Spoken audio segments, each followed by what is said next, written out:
welcome here to TalkFCB and welcome back to the channel here today, guys, where I am going to be answering some of your big questions that we are asking ourselves here during the international break. And one of those is going to be surrounding Memphis Depay. We're going to be discussing whether he can properly work his way into Xavi's plans in the team this season. We're also going to be talking about his Dutch counterpart, Frenkie de Jong. Big questions surrounding him. Can he genuinely replace Sergio Busquets? Is he the man for that role? And are we about to see that happen? And we're also going to be talking today about Ansu Fati, the massive question of if we will see him return to his best level, his absolute top form. And if he can do that, when might we expect to see that start happening? We're going to be discussing it all today. I really hope you're going to enjoy it.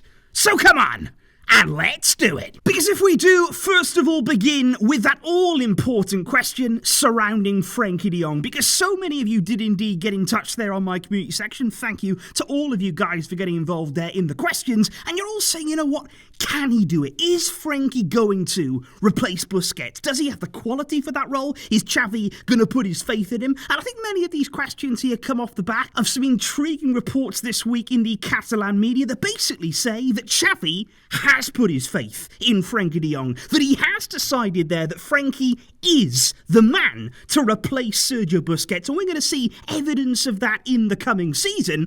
And to be honest, I can believe those reports, because I think even already this season, early days of course, but I think Xavi is already showing intent there. We've already seen, as you can see here, Frenkie being deployed a lot more frequently in that deeper role. We have seen him play more there so far this season than we did last season, and that has definitely been so far this campaign his primary role. He's played more there than he has in that interior position, and I think that is Xavi there, trying to give Frenkie opportunities, having a real willingness there to see him in that role and giving him the chance to stamp his authority as we look to replace Busquets. And I think certainly looking at last weekend against Elche, he was given there again that opportunity in the deeper role, and I thought he was fantastic in that game. He was absolutely brilliant in that position. But obviously you would say, you know, Elche, they're not the best opposition anyway. They were down to 10 men. Frenkie had full freedom there to play without any pressure on him at all. Of course you'd expect him to impress, but I think even without that advantage, we've seen him already have some very good other games. We've seen him have incredible games in a Barcelona shirt, dominant displays in midfield. We know what he can do. We know the player and the quality that he possesses. But, and this is the one thing that I'd say right now, and this is the one thing that's really stopping me at this point from saying, yes, he's definitely the man. He is guaranteed there to replace Busquets.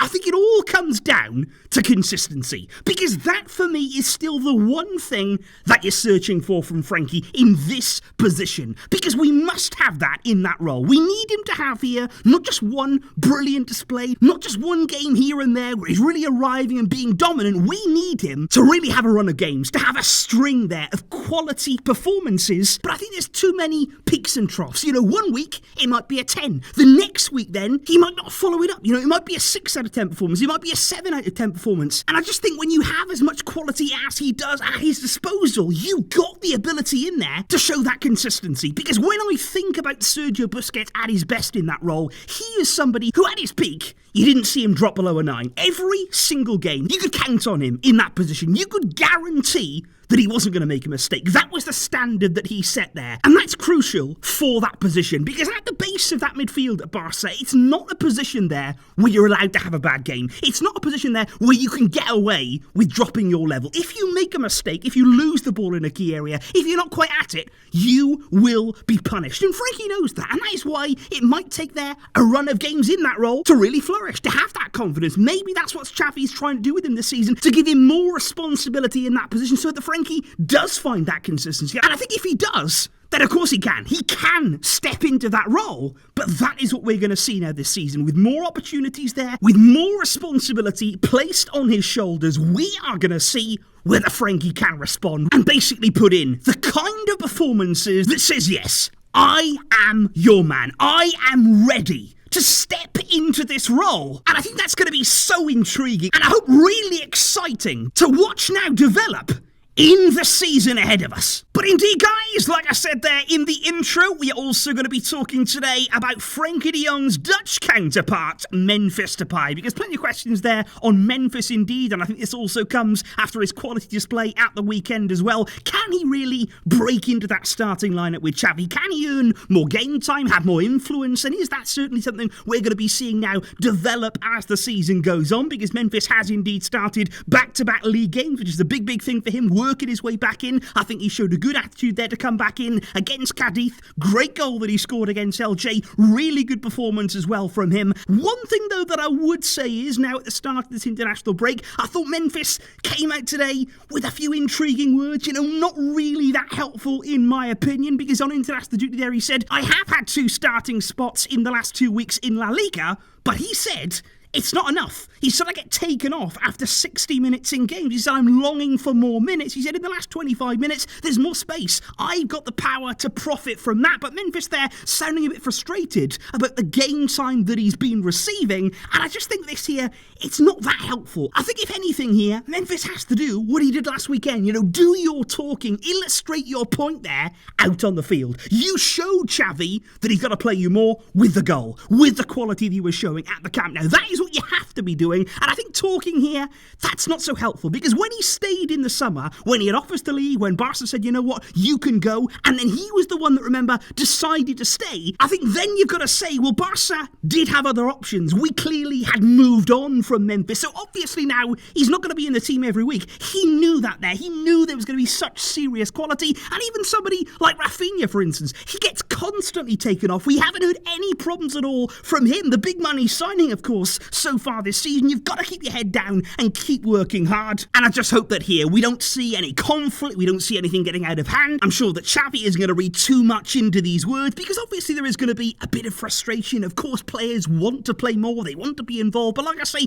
you have to be aware there is serious competition. There is a lot of quality players that we have up front. Xavi is going to try and use them all to the best of their ability. We're going to talk now about Ansu Fati. He's in another situation too, and I just hope that Memphis here focus on the football, focus out there on the pitch, proving your point, which he has been doing, and long may that continue. But if we do indeed then move on to Ansu Fati himself, because obviously that is something here where there's plenty of questions, huge interest, and I think a lot of intrigue here from us Barcelona fans about whether Ansu can recapture that best level. We're not just talking here about a good player, we're not just talking here about somebody who scores a goal every now and then. We know what he can do, we know what he's capable of, and are we going to see that in the near future? Because so far this season, as you can see right here, he hasn't played a tremendous amount of football. He's been appearing in games, but when he is there, it's for very few minutes in each of them. He's played less than 300 minutes in all of those games combined. Only one of them has been from the start, the game there in the Champions League against Victoria Pilsen, and that was the game there where he played the most minutes. 64 minutes there is the maximum that he's played throughout all of those games, and I think for a player like Ansu, the quality, like I say, that he does possess, that's not enough. He's not going to feel like that's enough either. But of course the question is even more so than form or quality and all of that stuff, but it's also the physical side. It's also the fitness side of things and what the plan is right now from the club. Because I think also what adds to that right now as well is the fact that Ansu has been left out by Luis Enrique for the Spanish squad in this international break. And I think it's not only the exclusion from the Spanish national team that will really hurt Ansu, and apparently he is very disappointed to be left out. But I also want to look here at the words of Luis Enrique, because I think that's also going to really sting as well. Because what he said was, on excluding Ansu, he said, we did call him up back in June. We had a good look at him there to get him back in with the group, to talk to him, to have contact again, and to see how he was on the field. And he said back then, Ansu was improving. He was certainly getting better physically.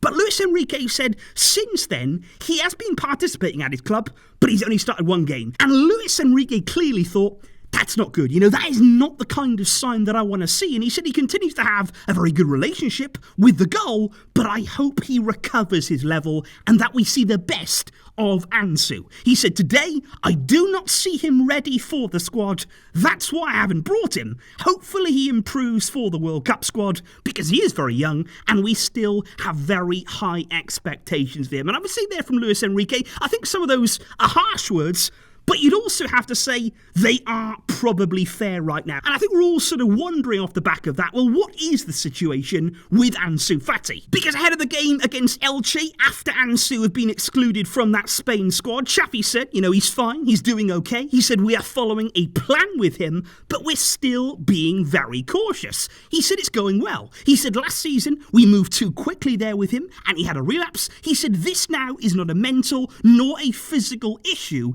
It's just that we have a specific plan for him and he's coming on little by little. He said for now we've decided to manage his participation, but it's not a mental issue. He said against Real Sociedad he came on and he made the difference and he will play more and more. It's a different situation to manage because he went a long time without playing. He's got to get that rhythm back. He's got to get that intensity back. He needs time, but we have to be cautious.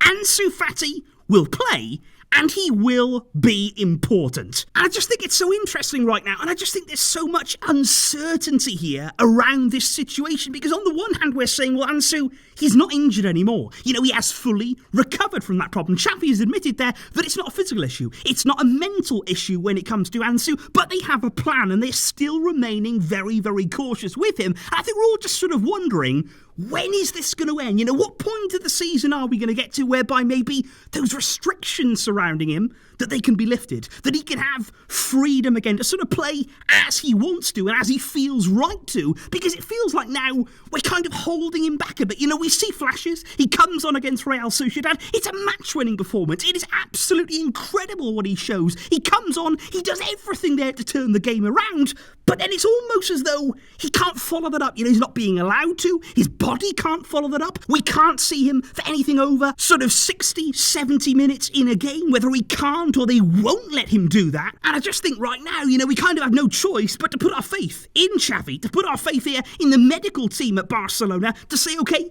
you must know what you're doing. You must have a plan with Ansu. Everything hopefully is going according to plan. And Xavi says that as the season goes on, he will play more. He will be more important. He'll have more of an influence. And I think we're all just waiting around because I think he needs to play. He needs to recover sharpness again, because that's the one thing that you want from Ansu. You want that explosive nature. You want the electricity from his game, that burst of speed. And I think to get that back, he has to be involved frequently. We've got to see him now building up those matches. But the question is, when is that going to come? When is he going to be able to do that?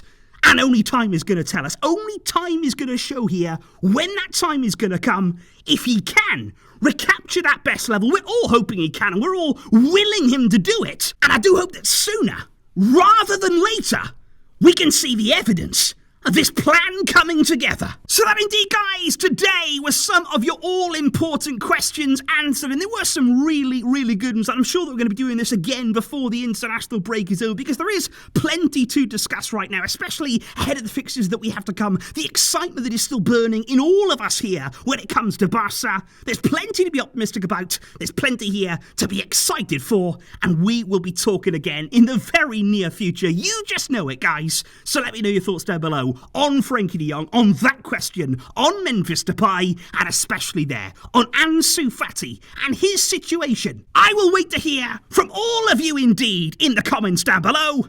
Thank you indeed for watching, and for all of your support, of course. I will see you soon. But until next time, as always, Visca El Barça.